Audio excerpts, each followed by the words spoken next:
Salut, c'est Trado, content de vous retrouver pour la mise à jour de l'indice parisien. Les nouvelles du jour ont été assez mitigées en provenance des États-Unis en particulier, puisque les annonces de résultats de deux géants que sont 3M et également UPS se sont révélées vraiment très décevants.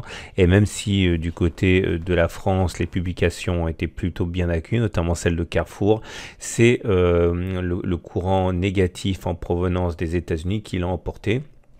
Et les cours s'offrent donc une nouvelle séance de baisse avec 0,33%. Ce qui est quand même assez intéressant, c'est de constater qu'on est dans une situation qui est assez idéale. C'est-à-dire que, souvenez-vous, hein, il y a 3 séances de cela, lorsqu'on était c'était mardi, j'avais expliqué qu'a priori on s'achemine vers la zone des 5624, 5657. Ceci parce qu'on avait réussi à clôturer au-dessus de cette ancienne résistance ici, qui est donc devenue support. Et j'avais dit d'ailleurs lors de l'analyse de mardi que je ne pensais pas qu'on était nécessairement obligé d'aller d'une traite chercher la résistance et qu'on pouvait tout à fait envisager de faire une consolidation avant de repartir vers le haut. Alors, nous y sommes là, c'est-à-dire que ceux qui envisagent une continuation de la hausse peuvent, et il y en a beaucoup qui le feront, acheter maintenant en mettant un stop en cas de clôture en dessous du support journalier. N'oubliez pas, c'était un support journalier, une résistance journalière, elle a été cassée, elle a changé de polarité, donc maintenant elle est support. Donc normalement cette zone statistiquement devrait tenir, et si on suit ce que beaucoup de traders feront, ils vont acheter maintenant, viser un objectif assez intéressant, correspondant à 1,36% de hausse. Attention, bien sûr, les objectifs sont forcément mesurés lorsqu'on parle de trading de court terme, avec un stop loss en cas de clôture en dessous de la zone orange. Vous voyez, on est à 0,4-0,5% de baisse. On est donc dans un ratio gain-risque qui est vraiment tout à fait intéressant. Maintenant, même si certains le feront, il faut savoir qu'à titre personnel, je ne le ferai pas, tout simplement parce qu'on est dans une zone de résistance. Regardez, j'en ai parlé souvent, regardez, si on passe en données mensuelles, on est là, c'est-à-dire que c'est ce que j'explique dans mes vidéos du week-end, on est en plein dans une zone de résistance de long terme. Ce sont des choses qui, à titre personnel, sont complètement bloquantes pour des swings. Je parle bien de swing. Maintenant, encore une fois, certains prendront d'autant plus ce trade qui correspond à un niveau de retracement de Fibonacci intéressant. Vous prenez toute la jambe de hausse entre les plus bas ici et les plus hauts là. Et comme vous pouvez le constater, le retracement nous a amené à tester les 23,6%. Et puis, ça se joue à pas grand-chose, mais également les 38,2% de Fibonacci qui ont été touchés au point près. Il y a eu des rachats sur ces niveaux. Ce qui veut dire, encore une fois, que beaucoup de traders, qu'il s'agisse de ceux qui utilisent les bases du trading, les supports, les résistances ou les Fibonacci, vont rentrer. Donc, si vous pensez effectivement que vous avez de quoi satisfaire vos exigences, eh bien, sachez que ce trade sera pris. Maintenant, il y a un autre élément à prendre en considération, mais pour cela il faut regarder les éléments techniques. Regardez, la moyenne mobile à 20 séances, elle est ascendante. Vous voyez, on est au-dessus d'une M20 qui monte.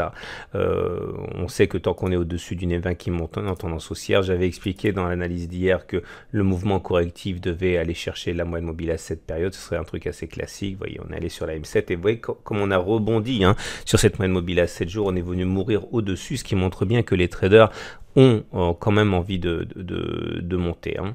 Maintenant, quand on regarde les autres indicateurs techniques, et ça c'est très intéressant aussi, ça aussi je l'avais signalé, donc finalement il n'y a rien de neuf dans cette analyse. On avait dit que on avait eu des signaux baissiers qui avaient été délivrés par le stochastique qui avait passé son signal à la baisse. C'était sur la séance des plus hauts ici, le 18 avril. Il y a eu hier un autre signal baissier qui était donné par le MACD0 qui est là. C'était donc sur la séance de mercredi, et aujourd'hui encore un troisième signal, le RSI qui sort de sa zone de surachat en passant en dessous de 70 et le CCI qui passe en dessous de 100. Donc tout ça, ce sont des éléments qui militent pour l'initiation d'un cycle baissier. Alors, j'ai tendance, et je m'en excuse, à être extrêmement sélectif dans mes swings. Normalement, sur ces paramètres-là, je rentrerai en swing baissier. Maintenant, pour les mêmes raisons que je ne peux pas acheter au contact d'une résistance de long terme en swing trading, je ne peux pas non plus spéculer à la baisse alors qu'on est sur un support journalier. Donc là aussi, certains n'ont pas le même niveau de prudence que moi et ils traderont en mettant un stop au-dessus des précédents sommets à 5601 ici. Alors là, pareil, si vous vous sentez d'attaque, sachez que vous ne serez sûrement pas seul à initier ce trade avec pour direction la moyenne mobile à 20 séances. Mais en tout état de cause, moi je me contenterai de faire de l'intraday. Vous pouvez regarder en dessous de la vidéo, les matrices de trading sont beaucoup plus évidentes, et en ce sens c'est quelque part un petit peu plus prudent de se tenir à ça.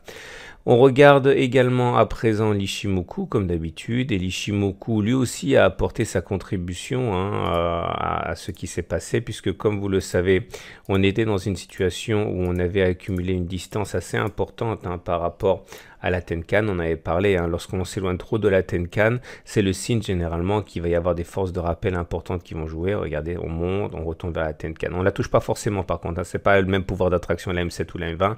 On monte, on vient chercher la Tenkan, etc. Et donc à partir de maintenant, sachant qu'il n'est pas obligatoire d'aller chercher la Tenkan, certains vont rentrer sur ces niveaux-là. La tendance est d'ailleurs toujours haussière au niveau de l'Ichimoku, dont on voit le nuage qui est ascendant. Voilà ce qu'on pouvait dire. Donc vous voyez, il y a beaucoup de choses. J'oubliais également au niveau des chandeliers japonais. J'avais expliqué qu'on avait eu le premier signe de faiblesse, c'était justement le mardi 23 avril, parce qu'on n'avait pas inscrit de plus haut.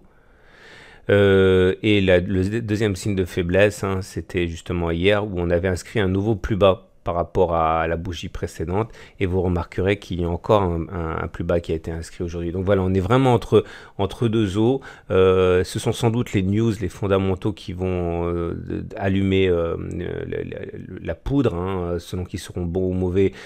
Ça va faire basculer la balance d'un côté ou de l'autre, mais il y a vraiment matière à faire. Selon que vous soyez haussier ou baissier, vous avez deux trades très classiques à faire, et le malheur veut, entre guillemets, que ça se passe à un moment où on est au contact d'une résistance de long terme. À titre personnel, s'il n'y avait pas cette résistance de long terme en rouge que j'ai mentionné tout à l'heure, j'achèterais sur les niveaux actuels, puisqu'on est sur un support. Mais voilà, on est sur une résistance de long terme, donc je ne peux pas le faire. Je vous souhaite une excellente journée. Je vous renvoie au blog pour retrouver les matrices de trading, également la synthèse de la vidéo, et je vous souhaite une très bonne journée.